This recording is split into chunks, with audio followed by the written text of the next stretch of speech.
Hello friend, this is Nikhil and welcome you all to the Academic Success Era। आज इस video में हम लोग क्लास 10th के चैप्टर को डील करेंगे जिसका नाम है हाइट एंड डिस्टेंस। अगर हम लोग इसको NCERT के नाम से बोले तो इसका नाम चेंज हो जाएगा application of trigonometry, application of trigonometry, और इसी को हम लोग हाइट एंड डिस्टेंस भी बोलते हैं। दोनों नाम से इसको जाना जाता है। इसमें हम लोग जो ट्रिग्नोमेट्री है उसका एप्लीकेशन देखेंगे, रियल लाइफ में कैसे इस्तेमाल करते हैं। अभी हम लोग का चैप्टर का नाम है हाइट एंड डिस्टेंस। तो सबसे स्टार्टिंग से चलेंगे, बेसिक से हम लोग चलेंगे। जो ट्रिग्नोमेट्री नहीं भी पढ़े हैं उनके लिए भी आसान हो, इसलिए हम लोग बेसिक से चलेंगे। सबसे पहले हम लोग जानते हैं कि ट्रिग्नोमेट्री जो होता है हम लोग राइट एंगल ट्रायंगल में अप्लाई करते हैं। तो राइट एंगल ट्रायंगल में तीन चीज़ें होती हैं, एक परपेंडिकुलर, बेस एंड हाइपोटेनस। तो सबसे पहले हम लोग को इस ट्रायंगल में, इस राइट एंगल ट्रायंगल में ये तीनों चीज़ें आइडेंटिफाई करने आनी चाहिए। फिर हम लोग जानते हैं कि ट्रिग्नोमेट्री जो होता है वो एंगल और साइड का रिलेशन होता है, एंगल साइड का रिलेशन होता है। एंगल के रिस्पेक्ट में हम लोग साइड का बात करते हैं और साइड के रिस्पेक्ट में एंगल का बात करते हैं। तो अगर हम ये एंगल के रिस्पेक्ट में बात करते हैं, हम लोग इसको कुछ एज्यूम करते हैं, थीटा मानते हैं, कुछ भी मानते हैं, तो इसके सामने वाले साइड को हम लोग परपेंडिकुलर बोलते हैं और बगल वाले साइड को हम लोग बेस बोलते हैं। जो भी एंगल होगा उसके सामने वाले साइड को परपेंडिकुलर बोलेंगे, बगल वाले को बेस बोलेंगे, और 90 के सामने जो होता है वो ऑलवेज हाइपोटेनस होता है। ठीक है, परपेंडिकुलर और बेस में कंफ्यूजन होता है। हाइपोटेनस फिक्स है कि 90 के सामने वाले को ही बोलेंगे, लेकिन परपेंडिकुलर और बेस में कंफ्यूजन होता है। तो इसलिए हम लोग इस तरीका से इसको ध्यान में रख सकते हैं कि जिस एंगल के रिस्पेक्ट में बात हो उसके सामने वाले साइड को परपेंडिकुलर और बगल वाले साइड को हम लोग बेस बोल सकते हैं। जैसे यही सेम फिगर हो और अब एंगल इसके रिस्पेक्ट में बात हो तो इसके सामने वाला ये परपेंडिकुलर बन जाएगा और ये बगल वाला बेस बन जाएगा। ये हाइपोटेनस का हाइपोटेनस ही रहेगा। तो सबसे पहले ये कॉन्सेप्ट क्लियर करना जरूरी है कि कौन परपेंडिकुलर, कौन बेस और कौन हाइपोटेनस होता है। ठीक है, देखिए यहाँ पे हाइट है, हाइपोटेनस नहीं है। जो परपेंडिकुलर होता है, जो परपेंडिकुलर होता है उसको हम लोग हाइट भी बोलते हैं, एल्टीट्यूड भी बोलते हैं। तो इसमें कंफ्यूजन नहीं करना है कि h मतलब यहाँ पे हाइट है, इसका मतलब हाइपोटेनस है, और इसका मतलब हाइट है। ये परपेंडिकुलर भी हो सकता है और आपका क्या हो सकता है, एल्टीट्यूड भी हो सकता है। फिर आगे बढ़ते हैं हम लोग।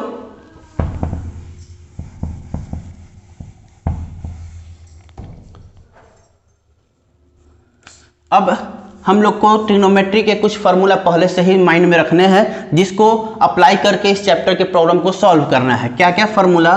तो सबसे पहले हम लोग को ये तीन फार्मूला बिल्कुल याद रखना है। P/H cos theta, P/H and tan theta equal to P/B।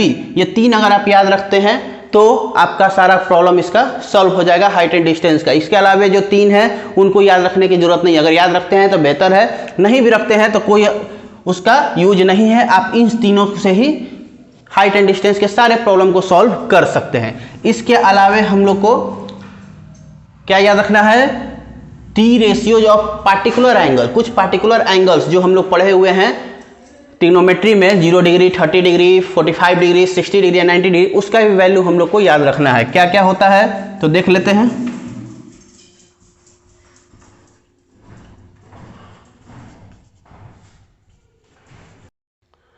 तो ये हमारा क्या हो गया, साइन, कॉस, टैन का 0 डिग्री, 30 डिग्री, 45, 60 और 90 का टेबल है। इसको याद रखना है, जिसमें से आपको 30, 45, 60 ये तीनों का यूज पड़ेगा, 0 और 90 का यूज नहीं पड़ेगा। इसके साथ ही ये टैन वाला बहुत इंपॉर्टेंट है। क्यों इंपॉर्टेंट है टैन वाला?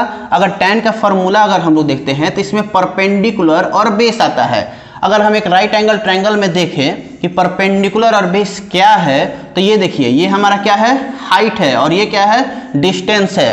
As the name of the chapter suggest, perpendicular और बेस दोनों क्या रिप्रेजेंट कर रहे हैं, हाइट और डिस्टेंस को। इसीलिए टैन ज्यादा इंपॉर्टेंट होता है इस चैप्टर के मद्देनजर में, बशर्ते इन दोनों के कंपैरिजन में, इसलिए tan वाला वैल्यू मस्ट याद रखना है 1/3 tan 30, tan 45 1 और tan 60 √3। ये टेबल याद रखना है और ये तीनों का फॉर्मूला याद रखना है sin cos tan। अगर ये आपको याद रहेगा तो बाकी आप कुछ भी इस प्रॉब्लम चैप्टर के प्रॉब्लम को सॉल्व कर सकते हैं।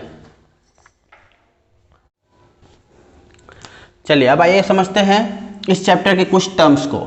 जैसे मान लीजिए ये हमारा ग्राउंड हो गया, ग्राउंड का लेवल हो गया, और ये कोई ऑब्जर्वर हो गया, हम ही लोग हो गए। मान लीजिए आप ही खड़े हैं, तो ये जो आपका आईज है वो कहाँ होगा? मुंडी में, सिर में होगा। तो ये आपका क्या है? आई है। अगर हम लोग एक इमेजिनरी लाइन एज्यूम करते हैं अर्थ के पैरेलल, हॉरिजॉन्टल लेवल के पैरेलल एक इमेजिनरी लाइन जो कि हमारे आई से होकर जाएगा, इस इमेजिनरी लाइन को हम लोग क्या बोलते हैं? हॉरिजॉन्टल लेवल बोलते हैं। मतलब ये कि अगर इस लेवल पे हम लोग देख रहे हैं तो ना ही हम लोग नीचे देख रहे हैं ना ही हम ऊपर देख रहे हैं। ये हॉरिजॉन्टल लेवल बताता है कि आप किस तरफ देख रहे हैं, ऊपर या नीचे। तो ये लाइन क्या होगा? एक इमेजिनरी लाइन होगा जो कि अर्थ के पैरेलल होगा, और इस लाइन को हम लोग क्या बोलेंगे? हॉरिजॉन्टल लेवल बोलेंगे। एज्यूम करते हैं कि यहाँ पे कोई ऑब्जेक्ट को हम लोग देख रहे हैं, किसी बर्ड को देख रहे हैं, चिड़िया को देख रहे हैं। इसके लिए हमको मुंडी ऊपर उठाना होगा और ये ऐसे हम लोग इसको देखेंगे। तो हमारे आई से कोई भी ऑब्जेक्ट जिसको हम लोग देख रहे हैं उसको ज्वाइन कराने वाला ये जो लाइन है, इसको हम लोग क्या बोलते हैं? लाइन ऑफ साइट बोलते हैं। लाइन ऑफ साइट बोलते हैं। The line joining observers eye to any object. ऐसा कोई भी लाइन जो कि ऑब्जर्वर के आई से ऑब्जेक्ट जिसको वो देख रहा है ज्वाइन कराता है, उस लाइन को हम लोग लाइन ऑफ साइट बोलते हैं। चाहे वो ऑब्जेक्ट ऊपर हो और चाहे वो ऑब्जेक्ट नीचे हो, कहीं पे भी ऑब्जेक्ट रहेगा तो इस लाइन को हम लोग क्या बोलेंगे? लाइन ऑफ साइट बोलते हैं। दो टर्म हम लोगों ने देखा, हॉरिजॉन्टल लेवल और लाइन ऑफ साइट। तीसरा टर्म हम लोग के पास है एंगल ऑफ एलिवेशन। एलिवेशन इसी वर्ड से बनता है हमारा एलिवेटर, जो कि लिफ्ट को हम लोग कहते हैं। तो एलिवेशन, एलिवेशन क्या होता है? ऊपर देखना। ऊपर देखना, जैसे ये हम लोग खड़े हैं, ये हमारा क्या हुआ? हॉरिजॉन्टल लेवल हुआ। अगर हम लोग ऊपर देखते हैं तो हम लोग को हॉरिजॉन्टल लेवल से क्या करना होगा? मुंडी को ऊपर उठाना होगा, हमारे आइज को ऊपर करना होगा। तो जितना डिग्री हम हॉरिजॉन्टल लेवल से ऊपर उठाते हैं उसको हम लोग क्या कहते हैं? एंगल ऑफ एलिवेशन कहते हैं। इसको देखने के लिए, इस ऑब्जेक्ट को देखने के लिए हम हॉरिजॉन्टल लेवल से जितना डिग्री ऊपर एंगल बना रहे हैं, इस एंगल को हम लोग क्या बोलेंगे? एंगल ऑफ एलिवेशन बोलेंगे। ठीक है? किसको बोलेंगे? The angle between horizontal level and line of sight is called angle of elevation। जो एंगल लाइन ऑफ साइट और हॉरिजॉन्टल लेवल के बीच में बनता है, क्रिएट होता है, उसी को हम लोग एंगल ऑफ एलिवेशन बोलते हैं। फोर्थ टर्म जो हमारा है वो है एंगल ऑफ डिप्रेशन। डिप्रेशन मतलब एक तरह से गड्ढा हो गया, डाउन हो गया, नीचे देखना हो गया।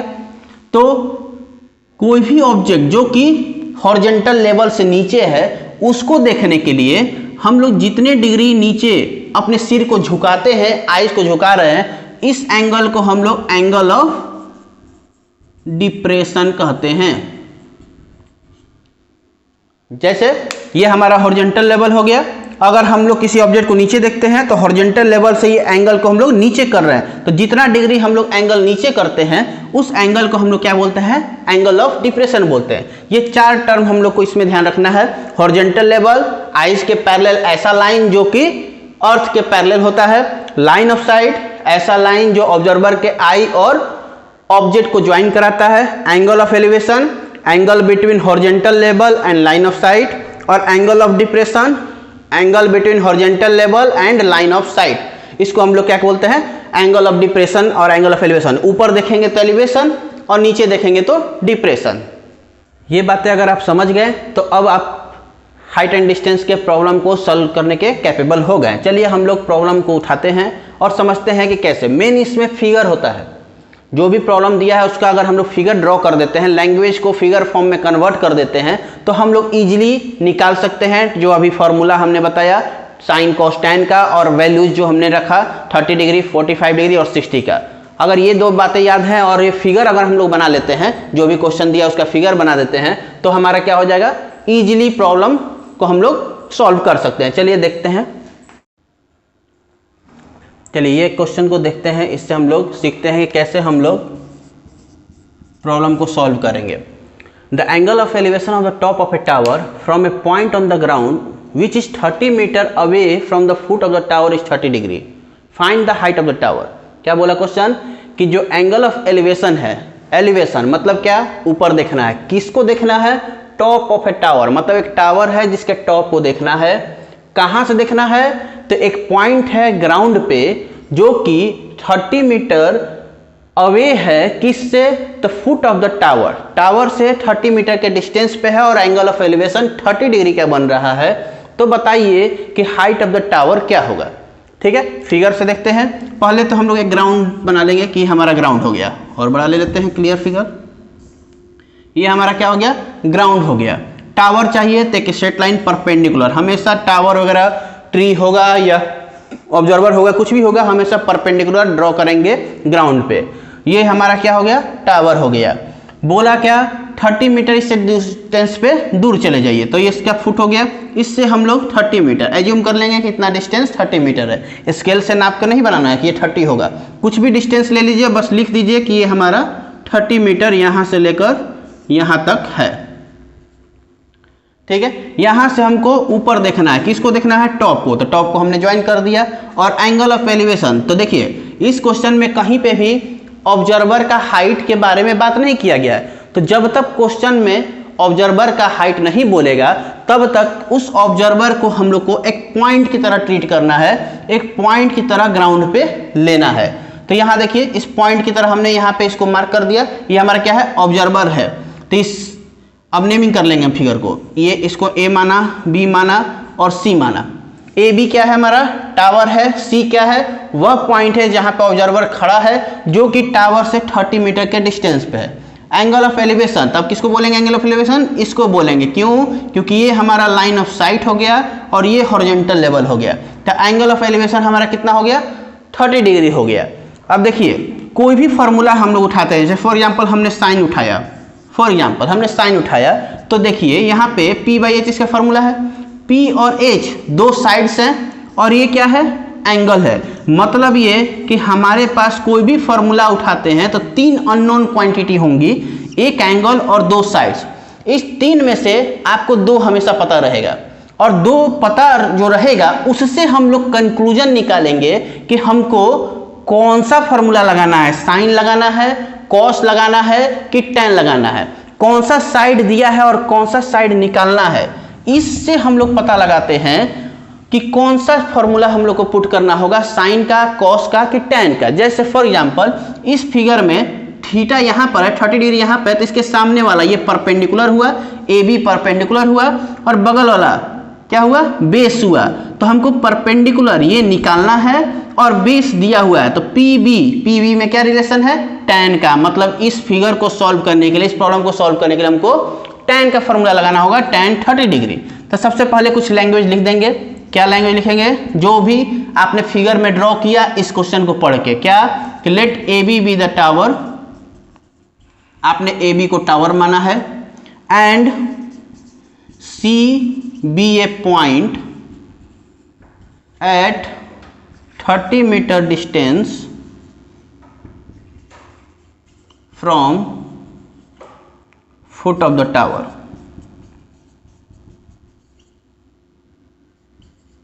फुट ऑफ द टावर से 30 मीटर डिस्टेंस पे है कौन, सी पॉइंट।